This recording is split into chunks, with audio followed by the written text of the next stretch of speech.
Ladies and gentleman, ನೆಲಜಲ ಭಾಷೆಗಾಗಿ ಪ್ರಾಮಾಣಿಕ ಪತ್ರಿಕೋದ್ಯಮ. ನೀವು ನೋಡ್ತಾ ಇದ್ದೀರಾ ಫೋಕಸ್ ಟಿವಿ. ಪ್ರತಿದಿನದ ಪ್ರಚಲಿತ ವಿದ್ಯಮಾನಗಳ ಕುರಿತಂತೆ ಅದರ ಒಳಹೊರಗಿನ ಒಳನೋಟಗಳನ್ನು ನಿಮ್ಮೆದುರು ತೆರೆದಿಡುವ ವಿಶೇಷ ಕಾರ್ಯಕ್ರಮವೇ ಎಕ್ಸ್ಪ್ಲೈನರ್.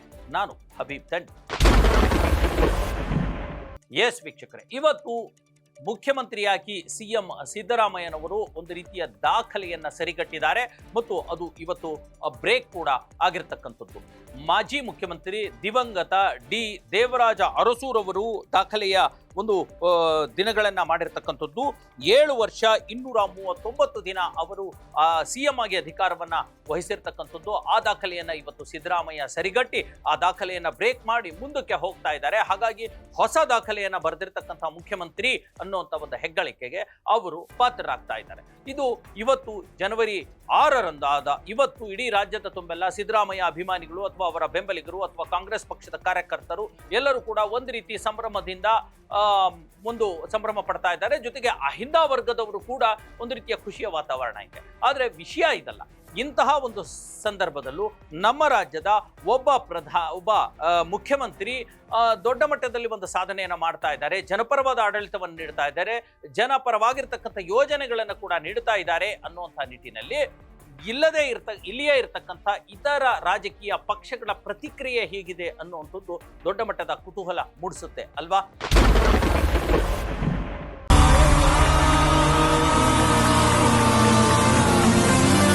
ನಾನು ಚೀಫ್ ಮಿನಿಸ್ಟರ್ ಆಗ್ತೀನಿ ಅಂತೂ ಇಲ್ಲ, ಮಿನಿಸ್ಟರ್ ಆಗ್ತೀನಿ ಅಂತೂ ನಿರೀಕ್ಷೆ ಮಾಡಿದ್ದೆ. MLA ಆಗಬೇಕು ಅಂತ ಅನ್ಕೊಂಡಿದ್ದೆ ಒಂದ್ಸಾರಿ. ನಾಳೆ ಆದರೆ ದೇವರಾಜ ಅರಸರವರು ದೀರ್ಘಕಾಲ ಮುಖ್ಯಮಂತ್ರಿಯಾಗಿದ್ದು ಅದನ್ನ ಸರಿಗಟ್ಟತಕ್ಕಂಥ ಕೆಲಸ ನೋಡಿ.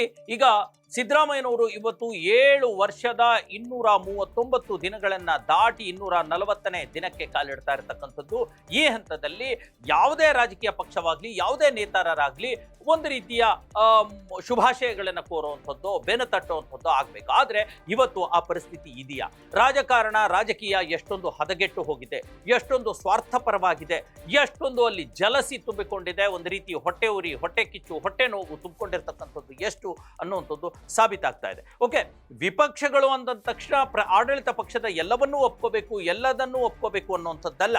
ಆಡಳಿತಾತ್ಮಕವಾಗಿ ರಾಜಕೀಯವಾಗಿ ವಿರೋಧಗಳನ್ನು ಮಾಡಲಿ, ಆದರೆ ವೈಯಕ್ತಿಕವಾಗಿ ವಿರೋಧಗಳನ್ನು ಮಾಡುವಂಥದ್ದು ಅಥವಾ ವೈಯಕ್ತಿಕ ಸಾಧನೆಗಳನ್ನು ಕೂಡ ತಿರಸ್ಕರಿಸುವಂಥದ್ದು, ನಿರ್ಲಕ್ಷಿಸುವಂಥದ್ದು, ವ್ಯಂಗ್ಯ ಮಾಡುವಂಥದ್ದು ಇದೆಯಲ್ಲ, ಅದು ಎಲ್ಲೋ ಒಂದು ರೀತಿಯ ವ್ಯಕ್ತಿತ್ವದ ಬೆಳವಣಿಗೆ. ಯಾರು ಆ ರೀತಿ ವಿರೋಧ ಮಾಡ್ತಾರೆ ಅವರ ವ್ಯಕ್ತಿತ್ವದ ಬೆಳವಣಿಗೆ ಅಂತ ಅನಿಸೋದಿಲ್ಲ ಅನ್ನುವಂಥದ್ದು. ಏನಾಗ್ತಾ ಇದೆ ನಾನು ಸ್ಪಷ್ಟವಾಗಿ ಹೇಳ್ತೀನಿ. ಸಿದ್ದರಾಮಯ್ಯನವರು ಇವತ್ತು ದಾಖಲೆಯ ದಿನವನ್ನ ಮುಖ್ಯಮಂತ್ರಿಯಾಗಿ ಆಚರಿಸ್ತಾ ಇದ್ದಾರೆ. ಆದರೆ ಮತ್ತೊಬ್ಬ ಮಾಜಿ ಮುಖ್ಯಮಂತ್ರಿ ಆಗಿರ್ತಕ್ಕಂಥ JDSನ ರಾಜ್ಯಾಧ್ಯಕ್ಷರು ಆಗಿರ್ತಕ್ಕಂಥ HD ಕುಮಾರಸ್ವಾಮಿ ಅವರು ತಮ್ಮ ತೀವ್ರ ವ್ಯಂಗ್ಯವನ್ನ ವ್ಯಕ್ತಪಡಿಸಿದ್ದಾರೆ. ಅವ್ರು ಹೇಳುವಂತ ಮಾತು ಒಂದಷ್ಟು, ಇವತ್ತು ಸಾಧನೆ ಏನ್ ಮಾಡ್ತಾ ಇದ್ದಾರೆ ಅದು ಯಾವ ಭಾಗ್ಯಕ್ಕೆ ಸಾಧನೆ ಮಾಡ್ತಾ ಇದ್ದಾರೆ ಅವರು? ರಾಜ್ಯದ ಪರಿಸ್ಥಿತಿ ನೋಡಿದ್ರೆ ಈ ದಾಖಲೆಗೆ ಮಣ್ಣು ಹೊಯ್ದುಕೋಬೇಕು, ಆ ತರದ ಒಂದು ಪರಿಸ್ಥಿತಿ ನಿರ್ಮಾಣವಾಗಿದೆ. ರಾಜ್ಯದಲ್ಲಿ ಭ್ರಷ್ಟಾಚಾರ, ಕೊಲೆ, ಸುಲಿಗೆ, ಡ್ರಗ್ಸ್ ಕೇಸ್ಗಳು ಇವೆಲ್ಲವೂ ಕೂಡ ಮಿತಿಮೀರಿಬಿಟ್ಟಿದೆ. ಕೇವಲ ದಾಖಲೆಗಾಗಿ ಮಾತ್ರ ಸಿದ್ದರಾಮಯ್ಯನವರು ಆಡಳಿತ ಮಾಡ್ತಾ ಇದ್ದಾರೆ ಹೊರತು ಒಳ್ಳೆಯ ಆಡಳಿತಕ್ಕಲ್ಲ ಅನ್ನುವಂಥ ಒಂದು ಮಾತನ್ನ ಹೇಳ್ತಾ ಇದ್ದಾರೆ. ಖಂಡಿತ ನಾನು ಒಪ್ಕೊಳ್ತೇನೆ ಕುಮಾರಸ್ವಾಮಿ ಅವರೇ, ನಿಮ್ಮ ಮಾತನ್ನ ನಾನು ಒಪ್ಕೊಳ್ತೇನೆ. ಅದು ಯಾವತ್ತು?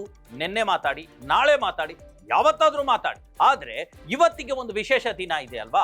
ಕನ್ನಡಿಗರೆಲ್ಲರೂ ಕೂಡ ಒಂದು ರೀತಿಯ ಸಮಾಧಾನ, ಖುಷಿ ಪಡುವಂತಹ ದಿನ. ಹಾಗಾಗಿ ಇವತ್ತು ಕೂಡ ರಾಜಕಾರಣವನ್ನೇ ಮಾತಾಡಬೇಕು, ನಿಮ್ಮ ವ್ಯಂಗ್ಯವನ್ನೇ ಮಾತಾಡಬೇಕು ಅಂತಂದ್ರೆ ಹೇಗೆ ಅಲ್ವಾ? ಈಗ ನೀವು ರಾಜಕೀಯವಾಗಿ ಎಷ್ಟೇ ವಿರೋಧಿಸಿ ಅವರ ಆಡಳಿತವನ್ನ ಏನೇ ನೀವು ಟೀಕೆ ಮಾಡಿ ನಾವು ಖಂಡಿತ ಅದಕ್ಕೆ ಅಬ್ಜೆಕ್ಷನ್ ಮಾಡೋದಿಲ್ಲ. ಆದ್ರೆ ಒಂದು ಮನುಷ್ಯ ಸಹಜ ಅಪ್ರಿಸಿಯೇಷನ್ ಅನ್ನುವಂಥದ್ದಿರುತ್ತಲ್ಲ, ಅದು ಎಲ್ಲಿದೆ, ಎಲ್ಲಿ ಹೋಗಿದೆ? ಯಾರು ಮಾಡ್ತಾ ಇರೋದು ಸಾಧನೆ? ನಿಮ್ಮದೇ ಪಕ್ಷದಲ್ಲಿದ್ದಂತಹ ಒಬ್ಬ ನಾಯಕ ಅಲ್ವಾ? ನಿಮ್ಮ ಪಕ್ಷ ಬೆಳೆಸಿರ್ತಕ್ಕಂಥ ಒಬ್ಬ ನಾಯಕ ಅಲ್ವಾ? ಅಲ್ರಿ, ಇಷ್ಟು ದಿನ ಕುಮಾರಸ್ವಾಮಿ ಅವರೇ ನೀವು ಹೇಳ್ಕೊಳ್ತಾ ಇದ್ರಿ ನಮ್ಮ ಪ್ರಾಡಕ್ಟ್ ಸಿದ್ದರಾಮಯ್ಯನವರು ನಮ್ಮ ಪಕ್ಷದಿಂದ ಹೊರಟಿರ್ತಕ್ಕಂಥ ಪ್ರಾಡಕ್ಟ್ ಅನ್ನುವಂಥ ಒಂದು ಮಾತನ್ನ ಹೇಳ್ತಾ ಇದ್ರಿ. ಆ ಮಾತು ಎಲ್ಲಿ ಹೋಯಿತು? ಇವತ್ತು ಬಹಳ ದೊಡ್ಡದಾಗಿ ನಿಮಗೊಂದು ಮಾತನ್ನ ನೆನಪಿಸ್ತೀನಿ. ಇವತ್ತಿಗೂ ಕೂಡ ಈ ಹಂತದಲ್ಲೂ ಕೂಡ ಸಿದ್ದರಾಮಯ್ಯನವರು ಒಂದು ಮಾತನ್ನ ಹೇಳ್ತಾರೆ. ಅವ್ರು ಏನು ದಾಖಲೆಯ ಬಜೆಟ್ ಅನ್ನ ಮಾಡಿದ್ರು, 13ನೇದೋ 14ನೇದೋ, ಈಗ ಅವ್ರು 17ನೇ ಬಜೆಟ್ ಮಂಡನೆಗೆ ಬಂದಿದ್ದಾರೆ. ಅವಾಗ ಒಂದು ಮಾತನ್ನ ಅವ್ರು ನೆನಪಿಸ್ಕೊಳ್ತಾರೆ, ಅವಾಗವಾಗ ನೆನಪಿಸ್ಕೊಳ್ತಾನೆ ಇರ್ತಾರೆ. ಒಂದು ವೇಳೆ ದೇವೇಗೌಡರು HD ದೇವೇಗೌಡರು ಆಗ ನನಗೆ ಹಣಕಾಸು ಮಂತ್ರಿಯಾಗಿ ಅವಕಾಶವನ್ನ ಕೊಡದೇ ಇದ್ದಿದ್ರೆ ನಾನಿವತ್ತು ದಾಖಲೆಯ ಬಜೆಟ್ ಅನ್ನ ಮಂಡಿಸೋದಕ್ಕೆ ಸಾಧ್ಯತೆ ಆಗ್ತಾ ಇರಲಿಲ್ಲ ಅನ್ನುವಂಥ ಒಂದು ಮಾತನ್ನ, ಕೃತಜ್ಞತಾಪೂರ್ವಕವಾಗಿರ್ತಕ್ಕಂಥ ಕೃತಜ್ಞತೆಯುಳ್ಳ ಮಾತನ್ನ ಅವರು ಹೇಳ್ತಾರೆ ಅಲ್ವಾ. ಅದೇನದು, ದೇವೇಗೌಡರು ನೆನೆಸ್ಕೊಳ್ಬೇಕಾಗಿರ್ತಕ್ಕಂಥ ಅವಶ್ಯಕತೆನೇ ಇರಲಿಲ್ಲ ಮುಖ್ಯಮಂತ್ರಿ ಆಗಿರ್ತಕ್ಕಂಥ ಸಿದ್ದರಾಮಯ್ಯವರು. ಯಾಕಂದ್ರೆ ಇವರಿದ್ದ ಕಾಂಗ್ರೆಸ್ ಪಕ್ಷದಲ್ಲಿ ಮುಖ್ಯಮಂತ್ರಿ ಆಗಿದ್ದು, ನೀವುಗಳು JDS ಪಕ್ಷದವರು, ಅವಶ್ಯಕತೆ ಏನಿತ್ತು, ಇರಲಿಲ್ಲ. ಒಂದು ಮನುಷ್ಯತ್ವ, ಒಂದು ಸಹಜತೆ, ಒಂದು ಏನ್ ಹೇಳ್ತಾರೆ ಕೃತಜ್ಞತೆ ಅಂತ ಹೇಳ್ತಾರಲ್ಲ, ಅದು ಎಲ್ಲೋ ಸಿದ್ದರಾಮಯ್ಯನಲ್ಲಿ ಇದೆ. ಹಾಗಾಗಿ ಇವರು ನೆನಪಿಸ್ಕೊಳ್ತಾರೆ ಅನ್ನೋಂಥದ್ದು. ಈ ಹಂತದಲ್ಲಿ ನೀವು ಅವ್ರನ್ನ ಟೀಕೆ ಮಾಡಿ, ವೈಯಕ್ತಿಕವಾಗಿ ಮಾಡಿ, ಅವ್ರ ರಾಜಕಾರಣವನ್ನು ಮಾಡಿ, ಎಲ್ಲವನ್ನು ಮಾಡಿ, ಆದ್ರೆ ಒಂದು ದಾಖಲೆಯ ದಿನವೂ ಕೂಡ ಈ ರೀತಿಯ ವ್ಯಂಗ್ಯ ಮಾಡುವಂಥದ್ದು ಎಷ್ಟು ಮಟ್ಟಿಗೆ ಸರಿ ಅನ್ನುವಂಥದ್ದು. ಅವರೇ, ಅದು ಎಂಥದ್ದು ದೇವರಾಜ ಅರಸು ಅವರ ಆಡಳಿತ ನಡೆಸಿದಂಥ ದಿನಗಳ ದಾಖಲೆಗಳನ್ನು ಮುರಿದು ಕರ್ನಾಟಕ ರಾಜ್ಯದಲ್ಲಿ ಅತ್ಯಂತ ಹೆಚ್ಚಿನ ಅವಧಿಯ ಮುಖ್ಯಮಂತ್ರಿ ಮಣ್ಣೊಯ್ಕಬೇಕು. ಈಗ ನೀವು ಹೇಳ್ತೀರಾ ಕುಮಾರಸ್ವಾಮಿ ಅವರು, ಓಕೆ, ರಾಜ್ಯ ಕಾಂಗ್ರೆಸ್ ಸರ್ಕಾರದಲ್ಲಿ ಕೊಲೆ, ಸುಲಿಗೆ, ಅತ್ಯಾಚಾರ, ಡ್ರಗ್ಸು, ಆಮೇಲೆ ಇನ್ನಿತರ ಅಪರಾಧ ಪ್ರಕರಣಗಳು ಮೇರೆ ಮೀರಿ ಬಿಟ್ಟಿದ್ದಾವೆ ಅನ್ನೋದು. ಯಾಕೆ ಸ್ವಾಮಿ, ನಿಮ್ಮ ತಂದೆಯವರು ಕೂಡ ಮುಖ್ಯಮಂತ್ರಿಗಳಾಗಿದ್ರು HD ದೇವೇಗೌಡರು. ಆ ಕಾಲದಲ್ಲಿ ಈ ಅತ್ಯಾಚಾರ, ಕೊಲೆ, ಸುಲಿಗೆ, ಕಳ್ಳತನ ಇದಾಗಿರ್ಲಿಲ್ವಾ? ನೀವು ಎರಡೆರಡು ಬಾರಿ ಮುಖ್ಯಮಂತ್ರಿಗಳಾಗಿದ್ರಿ. ನಿಮ್ಮ ಕಾಲದಲ್ಲಿ ಯಾವುದೇ ಕೊಲೆ, ಸುಲಿಗೆ, ಅತ್ಯಾಚಾರ, ಒಂದು ಅಪರಾಧ ಪ್ರಕರಣಗಳು ನಡೀಲೇ ಇಲ್ವಾ? ಅರೆ ಇದು ಎಂಥದ್ದು ಮತ್ತೆ? ಅದಕ್ಕೆ ಯಾಕೆ ನೀವು ಮೌನವಾಗಿ ಇರ್ತೀರಿ? ಒಂದು ವೇಳೆ ಇದೇ ಮಾತನ್ನ ಸಿದ್ದರಾಮಯ್ಯನವರು, ಕಾಂಗ್ರೆಸ್ ಪಕ್ಷದವರು, ಅಹಿಂದ ವರ್ಗದವರು, ಕಾಂಗ್ರೆಸ್ ಕಾರ್ಯಕರ್ತರು ಅಥವಾ ಇನ್ಯಾರೋ ಸಿದ್ದರಾಮಯ್ಯ ಬೆಂಬಲಿಗರು ತಿರುಗಿಸಿ ನಿಮಗೆ ಕೇಳಿದ್ರೆ ನೀವೇನ್ರಿ ಉತ್ತರ ಕೊಡ್ತೀರಾ? ನೀವು ಕೂಡ ಏನು ಯಾವುದೇ ಕಪ್ಪು ಚುಕ್ಕೆ ಇಲ್ಲದೆ ಇರತಕ್ಕಂಥ ಆಡಳಿತನ ಅಲ್ಲ ಅಲ್ವಾ? ಮೇಲೂ ಒಂದು ಹೆಚ್ಚು ಕಡಿಮೆ ಇದ್ದೇ ಇರುತ್ತೆ. ಯಾರು ಕೂಡ 100% ಕೊಡ್ಲಿಕ್ಕೆ ಸಾಧ್ಯ ಇಲ್ಲ, ಒಪ್ಕೊಳ್ತೇನೆ. ಆದ್ರೆ ಒಂದು ರೀತಿ ಟೀಕೆ ಮಾಡೋದ್ರಲ್ಲೂ ಕೂಡ ವ್ಯಂಗ್ಯ ಕಾಣಬಾರ್ದು. ಒಂದು ರೀತಿಯ ಯಾವ ರೀತಿಯ ರಾಜಕಾರಣ ಇದು, ಯಾವ ರೀತಿಯ ವ್ಯಕ್ತಿತ್ವ ಇದು? ಹೇಗೆ ಸಿದ್ದರಾಮಯ್ಯನವರು ಇವತ್ತಿಗೂ ದೇವೇಗೌಡರನ್ನ ನೆನೆಸ್ಕೊಂಡು ಅವ್ರನ್ನ ಥ್ಯಾಂಕ್ಸ್ ಹೇಳ್ತಾರೋ, ಆ ರೀತಿಯ ನೀವು ಅವ್ರಿಗೆ ಥ್ಯಾಂಕ್ಸ್ ಹೇಳೋದು ಬೇಡ, ಕೊನೆ ಪಕ್ಷ ಅವ್ರನ್ನ ಹೊಗಳೋದು ಬೇಡ, ಹೀಗೇನಾದ್ರೂ ಮಾಡುವಂಥದ್ದು ಬೇಡವಾ? ಇವತ್ತು BJP ಕೂಡ ಆ ರೀತಿಯ ಇವತ್ತಿನ ದಿನ ಆ ರೀತಿಯ ಒಂದು ಟ್ವೀಟ್ ಅನ್ನ ಮಾಡಿದೆ, ವ್ಯಂಗ್ಯದ ಟ್ವೀಟ್ ಅನ್ನ ಮಾಡಿರ್ತಕ್ಕಂಥದ್ದು. ಅರೆ ನೀವು ಯಾರ ಬಗ್ಗೆ ಮಾಡ್ತಿದ್ದೀರಾ? ಇದೇ ರಾಜ್ಯದ ಒಬ್ಬ ಮುಖ್ಯಮಂತ್ರಿ ಬಗ್ಗೆ ಅಲ್ವಾ? ಇದೆಂಥದ್ದು? ನಿಮ್ಮ ಇನ್ನೊಂದು ಗುಣವನ್ನ ನಾನು ಈ ವಿರೋಧ ಪಕ್ಷಗಳು ಅಥವಾ ರಾಜಕೀಯ ಪಕ್ಷಗಳು ನೋಡ್ತೀನಿ. ಬದುಕಿರೋವಾಗ ಸಾಕಷ್ಟು ಹಾಡಿ ಹೊಗಳು ಬಿಡ್ತೀರಾ ಕಣ್ರಿ. ಆ ಬದುಕಿರೋವಾಗ ನೀವ್ ಏನ್ ಹಂಗೆ ಅವ್ರು ಬರೀ ಕೆಟ್ಟತನಗಳನ್ನ ಹಾಡಿ ಹೊಗಳು ಬಿಡ್ತೀರಾ. ಅವ್ರು ಎಂತರು ಇದು ಮಾಡಿದ್ರು ಅದು ಮಾಡಿದ್ರು ಅಂತ ವಾಗ್ದಾಳಿ ನಡೆಸ್ಬಿಡ್ತೀರಾ. ಅದೇ ಯಾವುದೇ ನಾಯಕ ಅಗಲಿ ಹೋಗ್ಲಿ ಸಂತಾಪ ಸೂಚನೆ ಮಾಡ್ತಿರಲ್ಲ ವಿಧಾನ ಪರಿಷತ್ನ ಅಧಿವೇಶನಗಳಲ್ಲಿ, ಅಬ್ಬಬ್ಬಬ್ಬ ಅವ್ರ ಬಗ್ಗೆ ಬರೀ ಒಳ್ಳೆಯದನ್ನ ಹೇಳ್ತೀರಾ. ಇದ್ಯಾಕೆ ಈ ರೀತಿ? ಬದುಕಿದ್ದಾಗಲೇ ಯಾಕೆ ಒಂದೆರಡು ಒಳ್ಳೆ ಮಾತಾಡಬಾರ್ದು ಅಲ್ವಾ? ಬದುಕಿರೋ ವ್ಯಕ್ತಿಗೂ ಸಂತೋಷ ಅಲ್ವಾ? ಯಾರೇ ಆಗಲಿ, ABCD XYZ ಯಾರೇ ಆಗಿರ್ಲಿ ಅಲ್ವಾ? ನಾಳೆ ಇವತ್ತು ದೇವೇಗೌಡರಿದ್ದಾರೆ. ದೇವೇಗೌಡರು ಎಂತಹ ಅದ್ಭುತ ರಾಜಕಾರಣಿ, ಎಷ್ಟೊಂದು ಕೊಡುಗೆಗಳು ಕೊಟ್ಟಿದ್ದಾರೆ ಅನ್ನುವಂಥ ಒಂದು ಒಳ್ಳೆಯ ಹೊಗಳಿಕೆಯ ಮಾತು. ಕುಮಾರಸ್ವಾಮಿ ಅವರು ಕೂಡ ಒಳ್ಳೆ ಜನಪರ ಯೋಜನೆಗಳನ್ನ ಕೊಟ್ಟಿದ್ದಾರೆ ಅನ್ನೋಂಥ ಒಂದು ಒಳ್ಳೆ ಮಾತು ಅವ್ರುಗಳೆಲ್ಲರೂ ಕೂಡ ಬದುಕಿದ್ದಾಗೆ ಕೇಳಿಸ್ಕೊಳ್ಳೋದಕ್ಕೆ ಎಷ್ಟು ಖುಷಿ ಆಗುತ್ತಲ್ವಾ?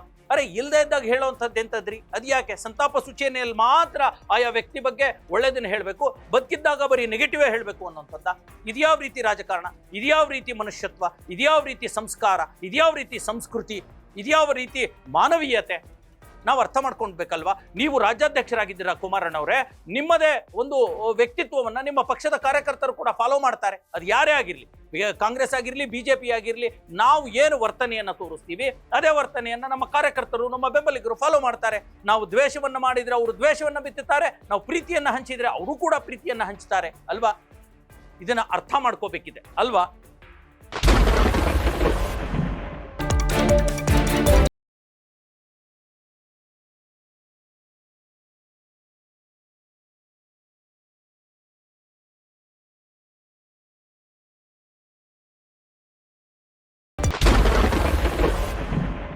ಎಸ್ ವೀಕ್ಷಕರೇ, ಈ ಹೊತ್ತಿನಲ್ಲಿ ನಾವು ಒಂದು ಮಾತನ್ನ DK ಶಿವಕುಮಾರ್ ಅವರ ಹೆಸರನ್ನ ತಗೋಬೇಕು. ನೋಡಿ, ಹಗ್ಗ ಜಗ್ಗಾಟ, ಕುರ್ಚಿ ಕಿತ್ತಾಟದ ಬಗ್ಗೆ ಏನೇ ಸಿದ್ದರಾಮಯ್ಯನವರೊಂದಿಗೆ ಅವರು ಒಳಗಡೆ ಜಗಳಗಳನ್ನ ಮಾಡ್ಕೊಳ್ತಾ ಇದ್ರು, ಇವತ್ತು ಅವರು ಮಾಧ್ಯಮದಲ್ಲಿ ಬಹಿರಂಗವಾಗಿ ಸಿದ್ದರಾಮಯ್ಯ ಅವರನ್ನ ಹೊಗಳ್ತಾ ಇದ್ದಾರೆ.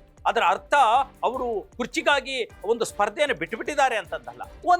ಒಂದು ಹ್ಯೂಮ್ಯಾನಿಟಿ, ಒಂದು ಮಾನವೀಯತೆ ಅದು. ಓಕೆನಾ? ಯಾರೋ ಒಬ್ಬ ಸಾಧನೆ ಮಾಡಿರೋರಿಗೆ ಬೆನ್ನು ತಟ್ಟೋದು ಇದೆಯಲ್ಲ, ಅದು ಒಂದು ಒಳ್ಳೆತನ ಕಣ್ರಿ. ನಮ್ಮ ಒಳಗಡೆ ಇರಬೇಕಾಗಿರ್ತಕ್ಕಂಥ ಒಂದು ಒಳ್ಳೆ ಗುಣ. ಅದೇ ನಾನು ಹೇಳೋದಕ್ಕೆ ಹೊರಟಿರ್ತಕ್ಕಂಥದ್ದು. ಇವತ್ತು ಸ್ವತಃ ಸಿದ್ದರಾಮಯ್ಯನವರು ಏನು ವಿನಮ್ರವಾಗಿ ಹೇಳಿದ್ದಾರೆ ಗೊತ್ತಾ, ಇದು ನಾನೇನು ಸಾಧನೆ ಮಾಡ್ತಿದ್ದೀನಿ ಅಂತ ಹೇಳ್ತಿದ್ದೀರಾ, ಇದು ನನ್ನಿಂದ ಆಗಿರ್ತಕ್ಕಂಥಲ್ಲ, ಜನರ ಆಶೀರ್ವಾದದಿಂದ ಈ ಒಂದು ಸಾಧನೆ ಸಾಧ್ಯ ಆಗಿದೆ ಹೊರತು ಜನರೇ ಇದಕ್ಕೆ ಕಾರಣ ಅನ್ನುವಂಥ ಒಂದು ಮಾತನ್ನು ಹೇಳಿದ್ದಾರೆ.